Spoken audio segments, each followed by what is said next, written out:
오늘은 이제 그동안 살펴보던 다니엘이라는 인물에 대한 마지막 설교입니다.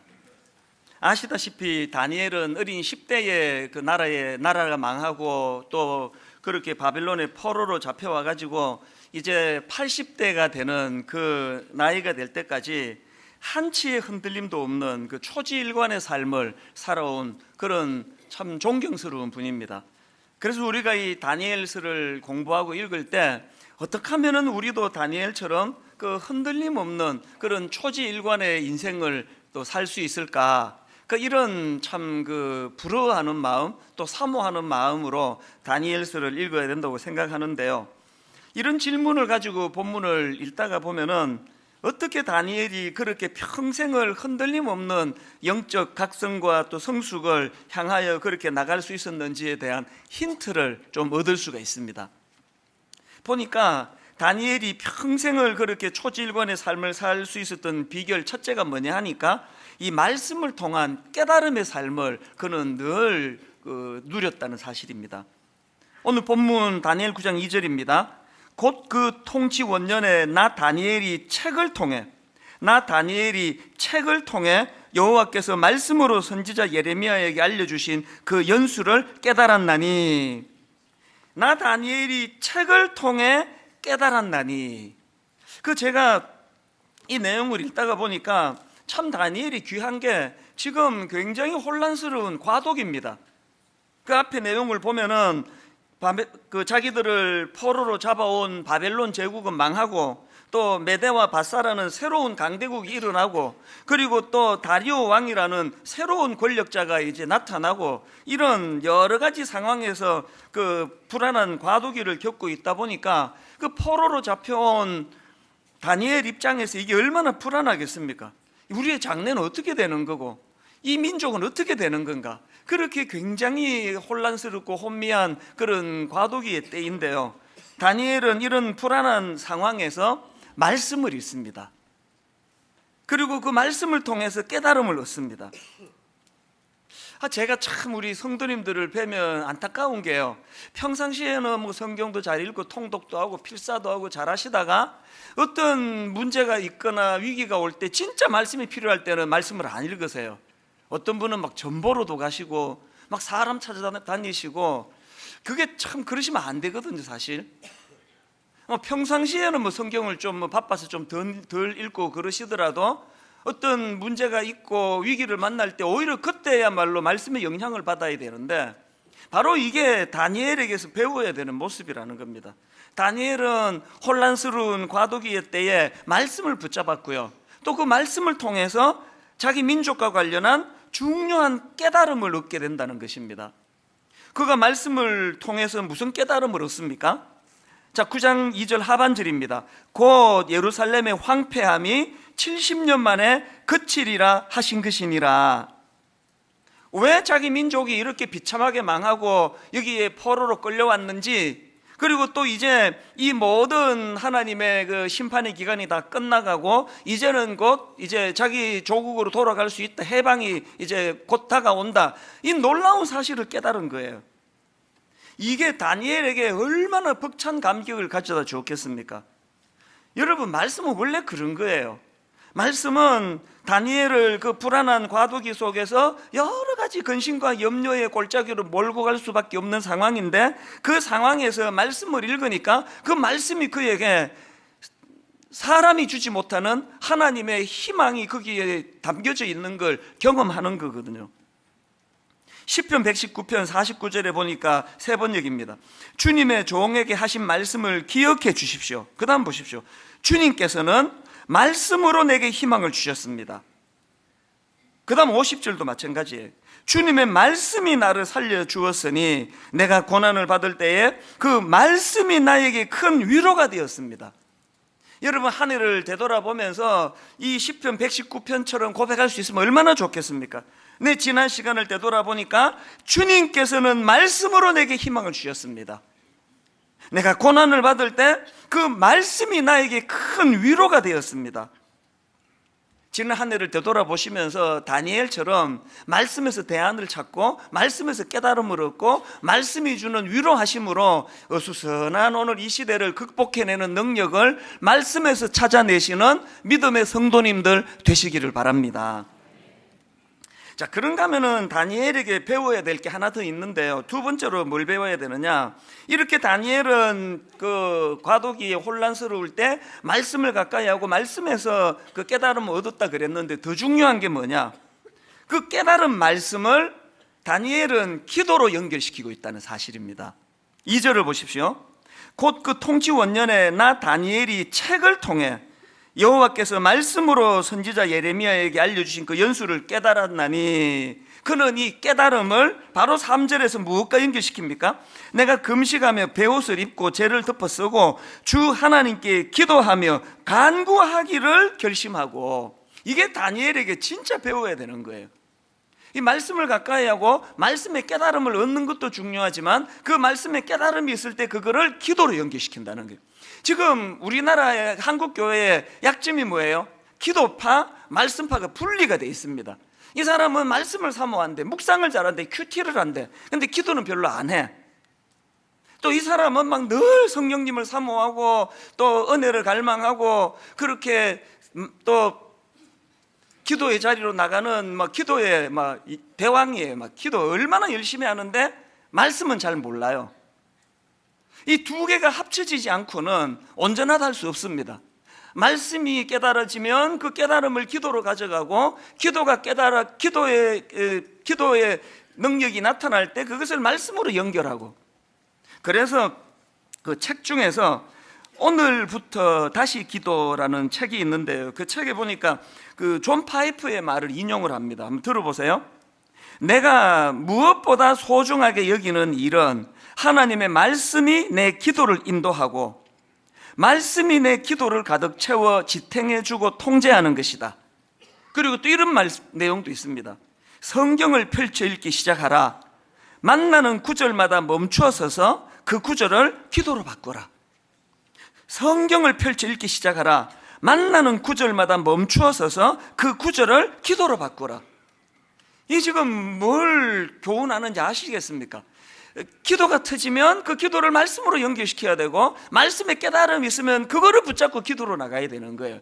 지금 뭐 기도 안 하시는 분이 너무 많은 거, 이것도 참 가슴 아픈 일이지만요, 그렇게 열정적으로 기도하시는 분들 중에 옆길로 새는 분이 많아요. 막 이단이 막 여러분을 유혹하고 할 때 막 성경도 안 읽고 기도 안 하는 분은 너무너무 안전해요. 하나도 관심이 없는데 뭐 이단이 뭘로 유혹을 합니까? 주로 이단에 넘어가는 분들을 보면은 기도가 뜨겁고 열정이 넘치고 그런 분들이 넘어가는 거 아닙니까? 안도의 미소를 띠는 모든 분이 다 지금 말씀을 안 읽는 분은 아니겠죠? 여러분, 기도하는 거 중요한데 말씀의 근거를 가지고 말씀이 가르쳐 주는 것을 가지고 기도하는 이것이 중요하고요. 여러분, 묵상하고 성경을 잘 읽는 습관이 되신 분은 새해에는 그 물꼬를 기도로 연결시키는 이 두 가지가 통합되는 그런 성숙한 신앙인들이 되시기를 바랍니다. 이게 다니엘에게서 우리가 배우는 참 귀한 모습인데요. 자, 근데 여러분, 여기서 한 가지요. 참 다니엘이 성숙하고 귀한데요, 오늘 본문을 얼핏 보면은 그 다니엘에게서 좀 이해가 안 되는 두 가지 모습이 나타납니다. 얼핏 보면은 그렇습니다. 그게 뭐냐 하니까, 자, 첫째로 우리가 살펴볼 게 뭐냐, 제가 말씀드렸죠. 다니엘이 말씀을 읽다가 곧 자기 민족이 이제 해방되어 조국으로 돌아갈 수 있게 되었다, 이 가슴 벅찬 깨달음을 얻게 됐다고 말씀드리지 않았습니까? 자, 여러분이 다니엘이라면 그 어수선한 과도기의 말씀을 통해서 이제 우리 민족이 이제 드디어 해방의 기쁨을 맛보게 되었다, 이 막 가슴 벅찬 깨달음을 얻게 됐다면 여러분은 그 다음에 어떤 반응을 보이시겠습니까? 제가 전에도 말씀드렸지만 제 지나온 삶을 되돌아보면은 막 가슴이 터질 것 같은 그런 감격을, 기쁨을 경험한 게 한 몇 번 있었는데, 그 중에 하나가 말씀드렸죠. 그 대학 졸업 조건이 다 채워지고 그 학적부에서 이제 드디어 졸업하게 됐다, 축하한다, 그렇게 이야기를 듣고 집으로 가는 차 안에서 그 고속도로에서 사고 날 뻔했습니다. 막 너무 너무 막 목이 쉬도록 소리 지르고 막 해냈다고 막 말로 다 할 수 없이 기뻐서 주체가 안 되더라고요. 그런데 여러분 지금 다니엘 입장에서 뭐 그 정도겠습니까? 기쁨이. 이건 뭐 자기 개인의 해방도 기쁘지만 민족이 이제 해방을 받게 된다는 막 가슴 벅찬 깨달음을 얻었으니까 여러분이 다니엘 같으면 어떤 반응을 보일 것 같으세요? 막 길거리로 뛰쳐나갔을 것 같아요. 막 만나는 사람마다 여러분 기뻐하시라고, 이제 우리 민족이 다시 해방의 기쁨을 누리고 우리 이제 고향으로 돌아가겠다고 막 그렇게 막 뛰어다니면서 막 밤새도록 기쁨의 소리를 지를 것 같은데요, 그 놀라운 사실을 깨달은 다니엘의 반응이 좀 이상합니다. 갑자기 어떤 반응을 보이느냐? 자, 3절과 4절을 보십시오. 그 깨달음을 얻고 난 다음에 다니엘이 이런 반응을 보입니다. 내가 금식하며 베옷을 입고 죄를 덮어 쓰고 주 하나님께 기도하며 간구하기를 결심하고 내 하나님 여호와께 기도하며 자복하여 이르기를. 이 다 슬픈 단어들 아닙니까? 이 자복한다는 것도 얼마나 그 슬픈 이야기예요. 그 부끄러움을 무릅쓰고 하나님 앞에 회개의 자리로 나가고 있고요. 그리고 구약에서 뭐 금식하며 베옷을 입고 죄를 덮어 쓰고, 이게 다 슬플 때 쓰는 거 아닙니까? 그거 이상한 거 아닙니까? 지금 자기가 성경을 통해, 말씀을 통해 놀라운 영적인 깨달음을 얻고 이제 드디어 우리 민족이 해방되게 되었다는 그 놀라운 사실을 깨닫고는 갑자기 슬픈 모드로 들어가가지고 막 베옷을 입고 금식을 하고 죄를 덮어 쓰고, 그리고 5절에서 보니까 그 기도도 슬퍼요. 우리가 죄를 짓고 잘못을 저질렀습니다. 악한 일을 저지르며 반역하며 주님의 계명과 명령을 떠나서 살았습니다. 오늘 여러분 이 구장을 쭉 읽어보세요. 막 하나같이 이렇게 슬픈 기도가 터져 나오거든요. 이거 이상한 거 아닙니까? 근데 여러분, 여기에 다니엘의 위대함이 있는 겁니다. 다니엘은 왜 그 기쁜 깨달음을 얻게 된 순간 이 슬픔의 자리에 그 베옷을 입고 죄를 덮었으며 하나님 앞에 그런 가슴 아픈 기도를 드리게 됐을까요? 왜 그랬을까요? 다니엘은요, 겉으로 보여지는 포로 해방보다 이스라엘 백성의 회개와 각성이 더 중요하다는 걸 알고 있었기 때문입니다. 이게 무슨 말인지를 쉽게 설명해 드릴게요. 여러분 다 아시지만 지난 8월 달에 제가 이 성대에 이제 문제가, 그 이제는 뭐 몇 달 동안 이 목에 문제가 생겨가지고 막 그 설교도 뭐 영상으로 막 대처하고 그렇게 보내던 그 절정이 이제 8월 달이었는데, 병원에 갔더니 이제 이 내시경으로 조사를 해보니까 이 목에 이제 이게 혹이 너무 커져가지고 그 이름을 제가 까먹었습니다. 뭐 용어가 있더라고요. 이게 너무 커져서 이제 이거 수술해야 될 상황이라고. 그때 제가 왜 마음이 힘들었나 하면은요, 수술하면은 이제 한 2석 달 이제 강단에 서지를 못하기 때문에 이제 특세도 이제 못하게 되고, 외부 강사를 쓰면 되겠지만 또 새서명 축제도 또 못하게 되고, 이런 것들이 저를 너무너무 힘들게 했는데, 그것보다 더 저를 힘들게 한 게 뭔지 아십니까? 많은 분들이 말씀하시기를 그 수술해도 소용없다는 거예요. 근원적으로 지금 1부부터 5부까지 설교하고, 또 설교만 하는 게 아니라 저는 찬양하고 기도, 인도, 축도까지 다 하다 보니까 뭐 말했다가 노래했다가 말했다가 이거를 뭐 1부부터 5부, 아침 7시부터 4시 반까지 하는 이것 자체, 이 문제가 해결이 안 되고는 그지 혹 이거 떼봐야 좀 있으면 그 옆에 또 생긴다는 거예요. 그게 저를 굉장히 힘들게 만들었습니다. 이거 뭐 전신 마취해가지고 그렇게 억지로 그 수술해봐야 지금 뭐 제가 그렇다고 예배를 뭐 한 2번만 드릴 수 있는 상황도 아닌데, 그래서 제가 고뇌하다가 죽으면 죽으리라 그러고 나 수술 안 한다고. 그렇게 하고는 이제 특세도 막 근래에 드물게 하나님 은혜를 주시고, 새세면 축제 뭐 오늘에 이르기까지 이제는 뭐 영상으로 뭐 예배 전혀 없잖아요. 계속 혼자서 다 하는데도 여러분이 들으셔서 알지만 근래에 이 성대가 이렇게 마음대로 소리를 지르고도 목이 잘 안 잠기는 것들이 근래에 잘 없던 현상이에요. 이 어떻게 이게 가능했는지 아십니까? 물론 하나님의 특별한 은혜도 있었지만 제가 결심한 게 뭔지 아십니까? 어차피 1부부터 5부까지 설교하는 이거를 줄일 수 없다면 성대를 강하게 해야 되겠다. 그래가지고 이제 그때부터 전문가 찾아가고 또 저한테 또 일주일에 한두 번씩 오셔가지고 발성 연습도 배우고, 그리고 막 그냥 여기 오기 전에 그 커피포트에 물을 팔팔 끓여가지고 수증기를 막 입으로 막 들이마시고 이 성대를 촉촉히 또 적셔야 된다 그래가지고, 그리고 또 그 틈만 나면은 이제 막 이거 발성 연습을 제가 혼자 해요. 뭐 이런 거 하고 또 막 이런 것도 하고, 하여튼 막 할 수 있는 모든 걸 다 동원해 가지고 애를 썼더니요, 성대가 진짜 튼튼해지더라고요. 다니엘이 지금 겉으로 보여지는 민족 해방, 이게 지금 기쁨이 안 되는 건 뭐예요? 근원적으로 하나님 앞에 그 범죄의 원인이 해결되지 않고 주님 앞에 각성하고 돌아서지 않으면 해방되면 뭐 하느냐는 거예요. 그래서 다니엘의 기도를 보면은 9장 13절입니다. 모세의 율법에 기록된 대로 이 모든 재앙이 이미 우리에게 내렸사오나 우리는 우리의 죄악을 떠나고 주의 진리를 깨달아 우리 하나님 여호와의 얼굴을 기쁘게 하지 아니하였나이다. 무슨 말인지 아시겠죠?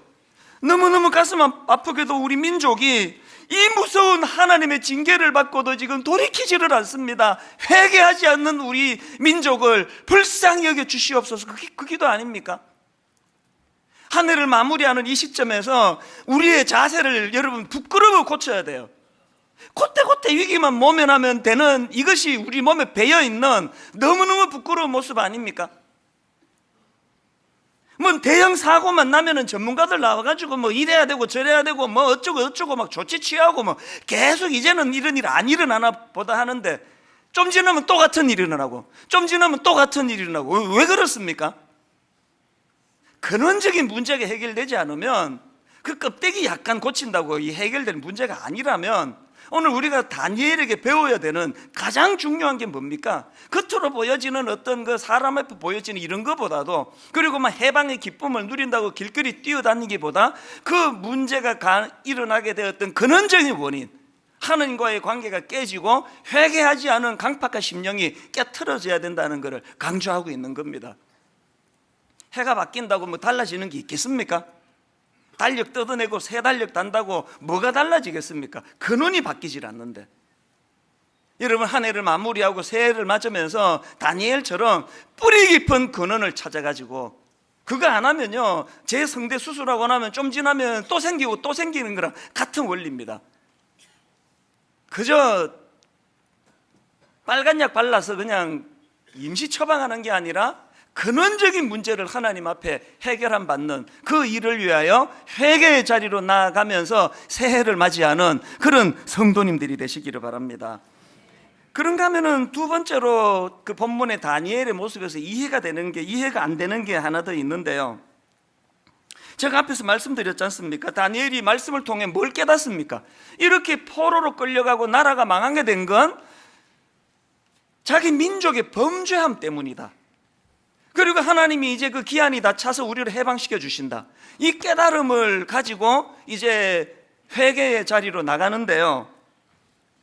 여러분, 자기 민족의 범죄함 때문에 이렇게 포로로 끌려왔다고 한다면, 아까 말씀드렸잖아요. 다니엘이 몇 살 때 포로로 끌려왔다고요? 청소년 시기예요. 예를 들어 가지고 우리 애가 지금 뭐 이제 한 15, 16살 먹은 그런 아들이나 딸이 있다고 가정을 하고요. 아빠가 그냥 사업을 잘못해가지고 쫄딱 망해서, 그래가지고 뭐 그냥 단칸방으로 이사를 가게 됐다. 그러면 그게 어린애 잘못이 아니잖아요. 무슨 말씀을 드리고 싶은지 아시죠? 다니엘이 어릴 때 포로로 잡혀왔기 때문에 그건 자기의 범죄함이 아니에요. 그런데 다니엘의 기도가 참 이상합니다. 자, 5절을 한번 보십시오. 우리는 이미 범죄하여, 그 민족의 자기 조상의 범죄로 이런 일이 있었다는 걸 깨달았다면 그들의 죄를 용서해 달라고 기도해야 되는데, 우리는 이미 범죄하여 패역하며 행악하며 반역하여 주의 법도와 규례를 떠나싸우며, 여러분 다 아시지만 또 공부해서 다 배웠겠지만 다니엘은 주의 법도와 규례를 떠난 적이 없습니다. 그런데 왜 그들이 아니라 우리라고 기도하느냐는 거예요. 6절도 마찬가지입니다. 우리는 또 주의 종 선지자들이 주의 이름으로 우리의 왕들과 우리의 고관과 조상들과 온 국민에게 말씀한 것을 듣지 아니하였나이다. 다니엘은 그 하나님의 말씀을 그런 식으로 안 들은 사람이 아니에요. 말씀을 잘 들었던 사람이에요. 왜 우리라고 이야기하느냐고. 9절도 똑같습니다. 주 우리 하나님께는 긍휼과 용서하심이 있사오니 이는 누가? 우리가 주께 패역하였음이오며. 근데 여러분, 여기에서 이런 다니엘의 태도가 전 너무 감동이 되는 게요, 왜 그러냐 하니까 예레미야 31장에 이런 내용이 나옵니다. 29절 30절, 자, 세 번역으로 보십시오. 그때가 오면 사람들이 더 이상 아버지가 신포도를 먹었기 때문에 자식들의 이가 시게 되었다는 말을 하지 않을 것이다. 오직 각자가 자기의 죄악 때문에 죽을 것이다. 신포도를 먹는 그 사람만의 이만 실 것이다. 이 배경이 어떤가 하면은요, 뭐라고 지금 백성들이 항변합니까? 왜 아버지가 먹은 신포도 때문에 내 이가 실해야 되느냐고요. 아니, 왜 조상들이 지은 죄 때문에 죄 없는 우리가 포로로 끌려가야 되느냐고요. 그 사회적인 분위기를 아시겠죠? 또 맞는 이야기 아닙니까? 그게 논리적으로 합당한 거 아닙니까? 아버지가 신포도를 먹었는데 왜 내 이가 실해야 되느냐고. 뭔 죄로 우리는 잘못도 없는데 우리를 포로로 끌고 가느냐고. 그렇게 항변이 난무하던 그 시대에 다니엘은 그런 논리로 다가가는 게 아니라 모든 걸 다 껴안고 그 범죄의 범주에 자기는 쏙 빠지는 게 아니라 우리도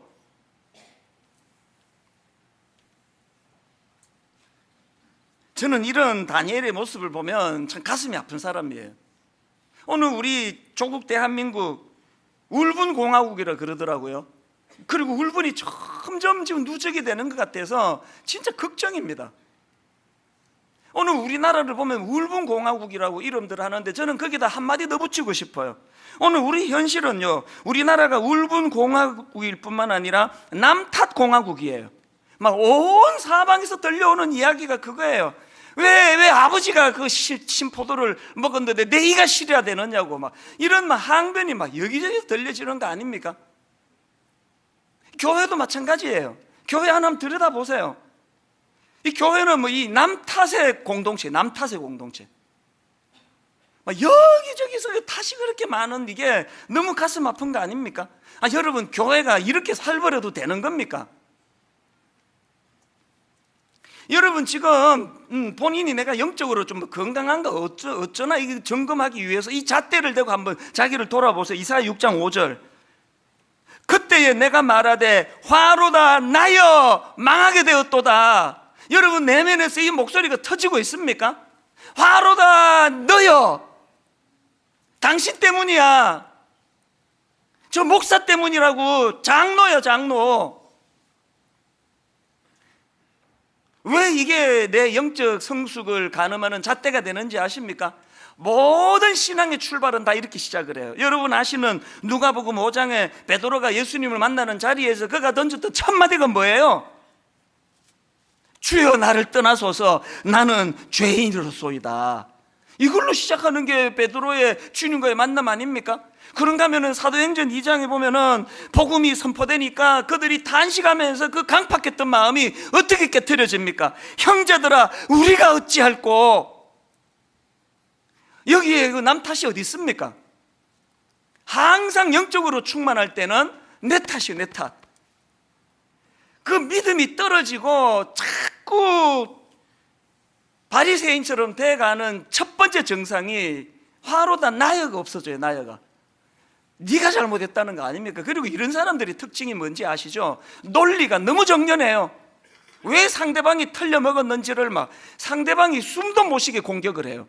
다 맞는 이야기예요. 논리 정연하게 지적합니다. 우리 집 이렇게 된 게 나 탓이 아니라 당신 때문이라는 거. 그렇게 목소리 높여 소리 질러가지고 그래가지고 상대방을 제압하니까 뭐 살림살이 좀 좋아졌습니까? 그게 자기의 미성숙함을 드러내는 가장 중요한 잣대인데, 여러 번 말씀드리잖아요. 논리 그러지 마세요. 그 논리의 잣대에 주님이 갖다 대면 우리 다 망합니다. 주님의 논리가 이러면 여기 우리 있겠습니까? 야, 네가 죄 지었는데 왜 내가 십자가를 져야 되니? 네 논리 그러는데 이거 논리에 맞니? 너 십자가 지고 망해라. 주님이 우리를 이렇게 대하지 않는 건 다니엘의 정신을 갖고 계시기 때문 아닙니까? 교회가 회복되기 위해서는, 우리 개인의 영이 살아나려면, 여러분 가정이 회복되기 위해서는 상대방이 잘못 있는 건 맞아요. 또 지적도 해야 돼요. 최대한 온유하게 겸손하게 지적해야 돼요. 그러나 그 이전에 나도 그 죄악의 범주에서 벗어날 수 없는 죄인입니다. 이걸 항상 인식해야 돼요. 내가 낯뜨거운 죄인인데 무슨 용기로 그렇게 쉽게 남을 정죄하고 비방하고 비판하고, 그 엄청나게 용감한 거 아닙니까?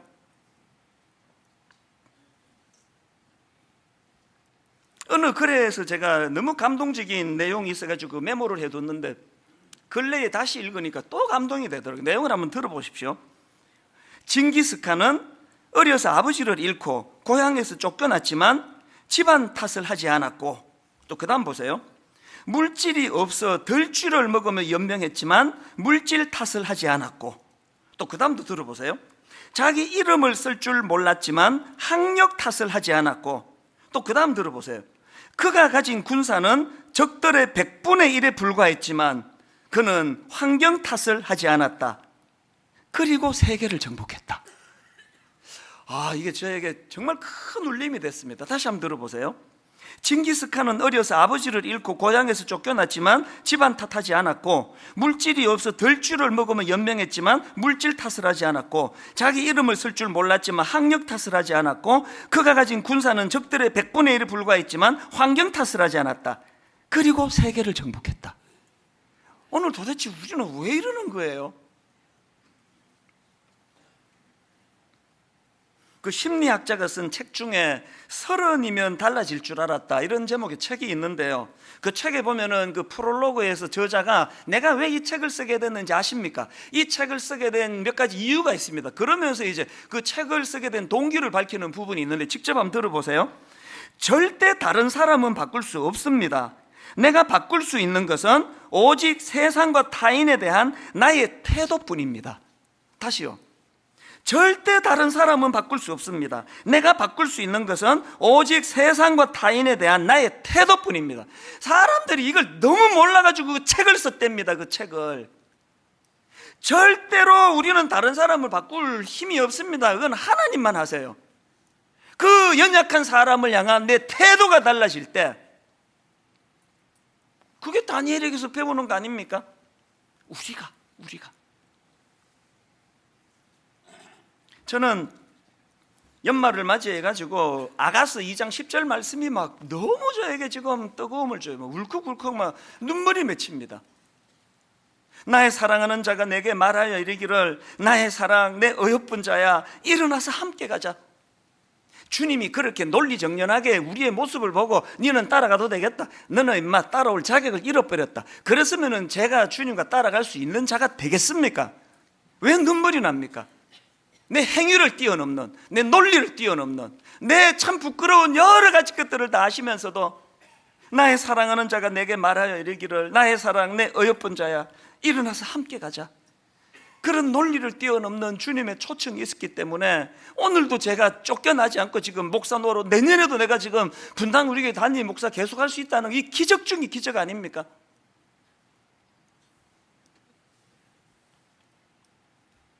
새해를 맞이하면서 다니엘에게서 이 모습을 배우셔야 됩니다. 하나면 품고, 하나면 함께 가고, 그리고 또 연약한 그 사람의 모습을 보면서 저는요, 우리 집사람이 솔직히 결혼할 땐 좀 이뻤거든요.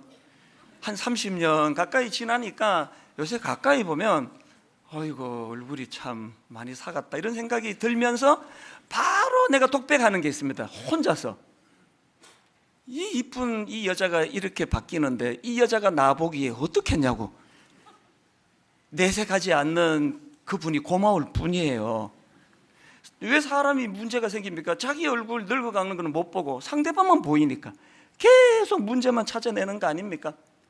성령님이 우리 안에 우리를 조명해 주시면 상대방의 연약한 요만큼 있을 때, 우리 집사람이 이게 좀 나이가 들었구나, 이제 흰머리가 나네, 그럴 때 상대방이 저를 보면은 흰머리로 뒤덮여져 있는 모습일 거예요. 자기를 못 보기 때문에 그런 거 아닙니까? 새해에 이 영적인 원리를 따라 항상 은혜 받고 나면 화로다 나여 망하게 되었도다. 그리고 우리가 범죄했다. 그렇게 함께 일어나 함께 가자는 주님의 정신으로 그렇게 회개의 자리로 나아가는 믿음의 식구들 되시기를 바랍니다. 하나님은 이런 다니엘의 모습을 기뻐하셨는데요. 자, 다니엘 9장 21절입니다. 곧 내가 기도할 때에 이전에 환상 중에 본 그 사람 가브리엘이 빨리 날아서 저녁 제사를 드릴 때쯤에 내게 이르더니, 23절을 보십시오. 곧 내가 기도를 시작할 즈음에 명령이 내렸으므로 이제 내게 알리러 왔느니라. 너는 크게 은총을 입은 자라. 저는 이 구절에서 두 가지를 발견하는데요. 우리가 다니엘처럼 이렇게 건강하게 남 탓하지 않고 자기가 주님 앞에 회개하며 나가는 이런 기도는 두 가지 하나님의 놀라운 그 복이 부어지는데, 첫 번째가 뭐냐? 응답이 빨라요. 응답이 빠릅니다. 23절을 세 번역으로 보니까 네가 간구하자마자 곧 응답이 있었다. 그런가 하면 두 번째 복이 뭔지 아십니까? 응답만 빨리 해주시는 게 아니라 그렇게 기도하는 그 사람 존재를 기뻐하세요. 여기 나오는 은총을 입은 자라는 표현은 원어로 보면은 소중한 자 혹은 하나님께서 기뻐하시는 자, 이렇게 번역할 수 있는 단어예요. 그래서 세 번역이 이렇게 번역하지 않습니까? 23절을 보십시오. 네가 간구하자마자 곧 응답이 있었다. 그 응답을 이제 내가 너에게 알려주려고 왔다. 네가 크게 사랑을 받고 있기 때문이다. 여러분, 진짜 여러분 이런 다니엘 같은 인생이 되면 좋겠습니다. 기도하면은 응답이 빨리빨리 이루어지는 그런 인생. 응답만 빨리 주시는 게 아니라 뭐 하나님이 그저 막 네가 어떻게 기도도 그렇게 이쁘게 하니? 아이고 참, 같은 기도를 해도 니는 참 그 이쁘게 한다. 어떻게 그렇게 사랑스럽니? 뭐 전에도 말씀드렸지만 내가 애를 셋이나 키워보니까요, 그 깨물 안 아픈 건 없는 건 사실이에요. 다 아파요. 다 잘 되기를 바라요. 막 한 해라도 잘못되면 막 내 인생이라도 바꿀 만큼 그렇게 소중한데요. 그러나 여러분, 하는 짓 따라가지고 이쁜 건 차이가 좀 있더라고. 이쁜 건 하는 말마다 이쁘게 하는 애는 더 이쁘고요, 하는 말마다 밉상스럽게 하는 애는 안 이쁘고요, 이것도 저것도 아무 말 안 하고 있는 애는 그냥 보통이에요. 하나님 앞에 여러분 이쁨을 받아야 돼요. 이쁨을. 우리 밉상스러워도 그렇다고 우리 뭐 호적에서 파고 안 하십니다. 그러나 하나님과의 친밀감에서 좀 이쁨을 받아야 돼요. 이쁨. 다니엘처럼 니 탓이요 좀 그러지 말고, 이 민족을 내 가슴에 끌어안고 조국을 위해 기도하며 내 가정의 모든 문제는 우리가 주님께 범죄했다고. 이제 이 다니엘이라는 인물에 대한 말씀을 마치면서요, 이걸 총 정리하면서 이제 간단하게 우리가 이 다니엘에게서 배워야 될 이제 두 가지를 말씀드리고 이제 결론을 맺으려고 합니다. 여러분, 다니엘에게서 뭘 배워야 되느냐? 총체적으로 첫째, 여러분 어떤 상황에서도 소망을 잃지 않는 그 모습을 배워야 됩니다. 포로로 끌려갔어도, 사자굴에 던져졌어도, 억울한 지금 정적들의 모함에 둘러싸여 있어도 다니엘은 소망을 잃지 않습니다. 그래서 바벨론에서 그리스도인으로 살기라는 책에 보면 저자 레리 오스본이 뭘 주장하느냐? 다니엘의 강력한 세 가지 특징 중에 하나가 소망의 사람이었다 그래요. 여러분, 다니엘처럼 어떤 상황에서도 소망을 빼앗기지 않는 그런 믿음의 사람 되시기를 바랍니다. 더 중요한 두 번째, 뭘 배워야 되느냐? 그 소망을 유지하게 하는 도구가 그게 기도였다는 사실을 깨달아 알으셔야 됩니다. 기도는 고난과 환난 중에 소망을 빼앗기지 않도록 하는 능력이라는 사실이에요. 그래서 저는 다니엘서를 총 정리하는 묵상하는 가운데 요한복음 8장 12절 말씀이 제게 탁 정리가 되더라고요. 예수께서 또 말씀하여 이르시되 나는 세상의 빛이니 나를 따르는 자는 어둠에 다니지 아니하고 생명의 빛을 얻으리라. 예수께서 또 말씀하여 이르시되 나는 세상의 빛이니 나를 따르는 자는 어둠에 다니지 아니하고 생명의 빛을 얻으리라. 빛 대신 주님과 가까이 그분과 교제하고 그분께 기도하고 그분이 기쁘신 일을 행하고 살아간다면, 아무리 어둠이 나를 내 안에 있는 빛을 잡아먹으려고 해도, 여러분, 어둠은 빛이 오면 물러가지만 빛을 물러가게 할 어둠은 없습니다. 다니엘서를 총 정리하는 이 시점, 또 한 해를 마무리하는 시점에 그 찬양 하나가 저에게 울컥울컥 눈물을 가져다 줘요. 제목이 주님 여기 계시기에. 이렇게 시작합니다. 주님 나를 부르시니 두려움 없이 배에서 나아가리라. 주님 보고 계시기에 의심치 않고 바다를 걸어가리라. 어느 대목에서 마음이 이렇게 울컥울컥, 길 가다가도요, 이 대목이 되면 이렇게 자꾸 이렇게 눈물이 제가 맺히는 거예요. 어느 대목인가 후렴에서 반복되는 이 말씀을 보십시오. 주님 여기 계시기에 이 깊은 바다가 반석이 되고, 주님 여기 계시기에 반석 위를 내가 걸어가리라. 주님 여기 계시기에 저 거친 파도가 반석이 되고, 주님 여기 계시기에 반석 위를 내가 걷습니다. 어떤 사람은요, 어디다가 지나온 삶의 방점이, 어디다가 무게중심이 있느냐, 아이고 파도가 엄습해서 물에 빠져 죽을 뻔했습니다. 베드로 실제로 빠졌잖아요. 아이고 유난히 고난이 많았습니다. 아픔이 많았습니다. 돌뿌리에 쳐야 지금도 생각하면 아픕니다. 그런 사건에 지난 한 해를 점검하는 분이 계시고요, 또 그런가 하면 어떤 분은 그런 모든 사건을 다 어우러 가지고 주님 여기 계시기에 그 많은 어려움이 있었지만 오늘 그래도 여기에 예배자로 설 수 있게 됐습니다. 주님 여기 계시기에. 여러분은 초점이 어디에 머물러 계십니까? 작년 이맘때 목회 한 20몇 년 가장 위기에, 그리고 가장 아픔으로 목회에 자신이 없는, 내 목회를 그만둬야 되나? 그런 갈등을 겪으면서 시작한 게 올 2018년도거든요 그랬는데 부활주일 그 말씀을 준비하는 가운데 주님 여기 계시기에 저를 치유해 주시고 용기를 주시고 다시 일어서게 해주셨기 때문에 지난 2학기는 그 이후로 어떤 해보다도 더 충만하게 달려갈 수가 있었거든요. 여러분 어디에 무게를 두고 살아가세요? 주님 여기 계시기에, 주님 여기 계시기에. 내 연약함에다가 내 아픔에다가 초점을 두지 마시고 주님 여기 계시기에. 이게 자꾸 울컥울컥 눈물이 나더라고요. 다니엘서를 총 정리하며 올 한 해 말씀을 총 정리하며 이 한마디로 주님 앞에 나가기 원합니다. 주님 여기 계시기에. 우리 찬양 같이 한번 불러보지 않으시겠습니까? 주님 나를 부르시니 두려움 없이 배에서 나아가리라. 주님 나를 부르시니 두려움 없이 배에서 나아가리라. 주님 나를 부르시니 주님 나를 부르시니 주님 내게 오라시니. 주님 내게 오라시니. 여러분 그 다음 가사를 보세요. 주님 보고 계시기에 주님 보고 그 위험한 바다지만 의심치 않고 바다를 걸어가리라. 참 위험한 이 세상이지만 주님 보고 계시기에, 주님 여기 계시기에. 여러분 이렇게 한번 선포하지 않으시겠습니까? 주님 여기 계시기에, 주님 여기 계시기에 이 깊은 바다가 반석이 되고, 바다가 반석이 되고 주님 여기 계시기에 주님 여기 계시기에 그 위험한 바다를 오히려 반석 위를 내가 걸어가리라. 주님 여기 계시기에 주님 여기 계시기에 저 거친 파도가 반석이 되고, 파도가 반석이 되고 주님 여기 계시기에 주님 여기 계시기에 반석 위를 내가 걷습니다.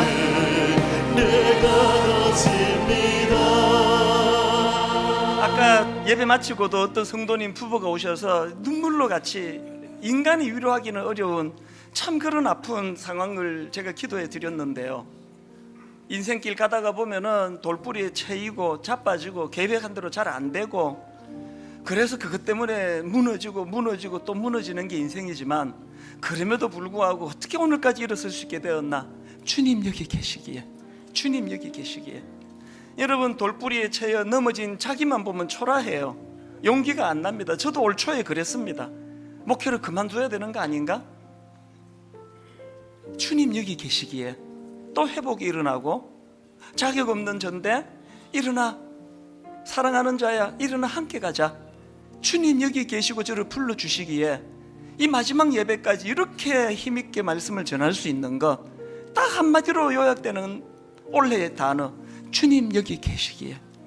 우리 후렴부터 찬양할 동안에 주마등처럼 지난 힘들고 어려웠던 1년이 쭉 머리로 다 먼저 떠올려지기를 바라고, 그 모든 아픔을 한마디로 뒤덮는 이 놀라운 말씀, 주님 여기 계시기에 이 깊은 바다가 반석이 되고, 하나님 전에는 이 파도가 너무 무섭습니다, 파도 좀 잠잠게 해주세요 라고 기도했다면, 은혜 받고 나서 아버지 이제는 이 파도 타기 하는 도구로 제가 즐기고 있습니다. 우리 후렴부터 한번 찬양할 동안에 성령님이 우리를 반드시 그 길로 인도해 주시기를 확신하면서 이렇게 찬양합니다. 주님 여기 계시기에 이 깊은 바다가 반석이 되고, 주님 여기 계시기에 이 깊은 바다가 반석이 되고, 바다가 반석이 되고 주님 여기 계시기에 주님 여기 계시기에 반석 위를 내가 걸어가리라. 주님 여기 계시기에 주님 여기 계시기에 저 거친 파도가 반석이 되고, 파도가 반석이 다시 한번 선포합니다.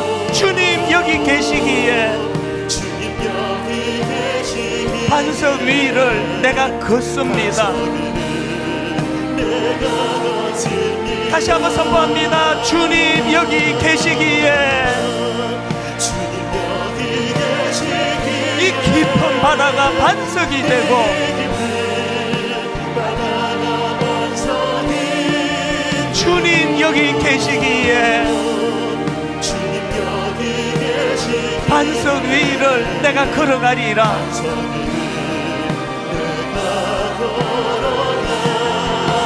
주님 여기 계시기에 주님 여기 계시기에 저 거친 파도가 반석이 되고, 주님 여기 계시기에 주님 여기 계시기에 반석 위를 내가 걷습니다. 내가 걷습니다. 내 마음이 힘에 겨워 지칠지라도 힘에 겨워 지칠지라도 주님 나를 지켜주시네. 나를 지켜주시네. 세상의 험한 풍파 몰아칠 때도 주님 나를 지켜주시네. 여러분 지난 한 해 돌아보며 선포하십시오. 주님은 나의 산성, 주님은 나의 요새,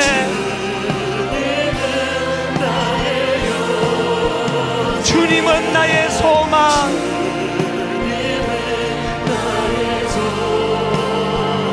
나의 힘이 되신 여호와. 아무것도 두려워 말라. 왜? 주님 여기 계시니까. 주 나의 하나님이 지켜주시네. 지켜주시네. 놀라지 마라. 놀라지 마라. 겁내지 마라. 겁내지 마라. 주님 나를 지켜주시네. 주님 나를 지켜주시네. 내 마음이 힘에 겨워 지칠지라도 내 마음이 힘에 겨워 지칠지라도 주님 나를 지켜주시네. 나를 지켜주시네. 여러분 힘있게 선포하시기 원합니다.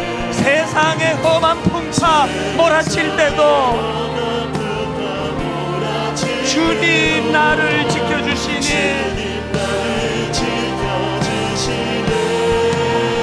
주님은 나의 산성, 주님은 나의 산, 주님은 나의 요새, 주님은 나의 요, 주님은 나의 소망,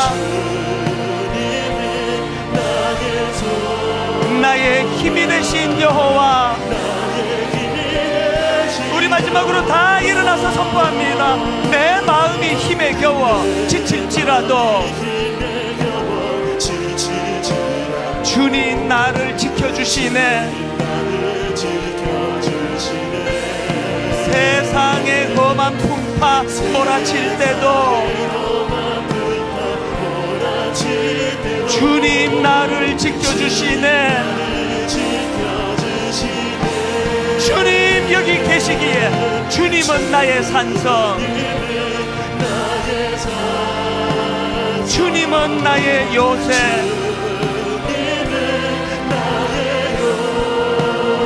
주님은 나의 소망, 나의 힘이 되신 여호와.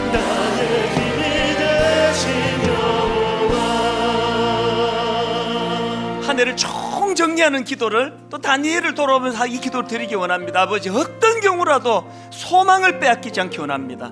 그리고 그 소망은 주님을 신뢰하는 기도로부터 시작한다는 사실을 깨달아 알기 원합니다. 주신 말씀 가지고 우리 한 해 마지막 기도 하나님께 올려드리기 원합니다. 통성으로 같이 기도하시겠습니다. 살아계신 하나님 아버지, 하나님의 은혜의 이 시간 주님 참으로 감사하며 기도를 드립니다.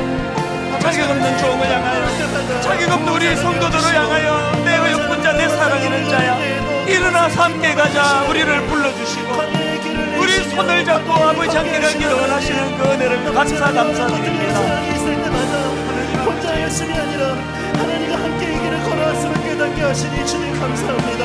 아버지 하나님, 날마다 순간순간마다 하나님 앞에 설 수 있는 은혜를 우리에게 새롭게 홀로 던져진 아버지 하나님, 그 항해하는 바다의 인생길 가운데 주님이 우리 함께 하시기에, 주님이 우리를 보고 계시기에, 주님이 우리를 부르고 계시기에 두려움 없이 그 파도를 향하여 나가기를 원합니다. 하나님이 하셨습니다. 고백할 수 있는 은혜의 간증들이 우리 안에 끊이지 아니할 수 있도록 주님 역사해 주시길 원합니다. 아버지 붙잡아 주시고 인도하여 주시옵소서.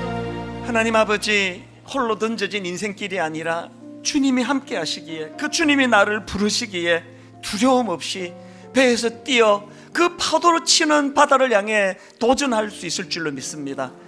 하나님, 늘 이 파도 좀 없애달라고 기도했던 연약했던 저희가 이제는 주님이 함께 계신 이의 마음을 담고서 오히려 하나님, 이 파도를 파도 타기 하며 즐기는 도구로 삼아 주시기 원합니다.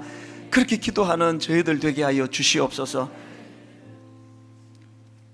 주님 여기 계시기에 이 깊은 바다가 반석이 되고, 주님 여기 계시기에 반석 위를 내가 걸어가리라.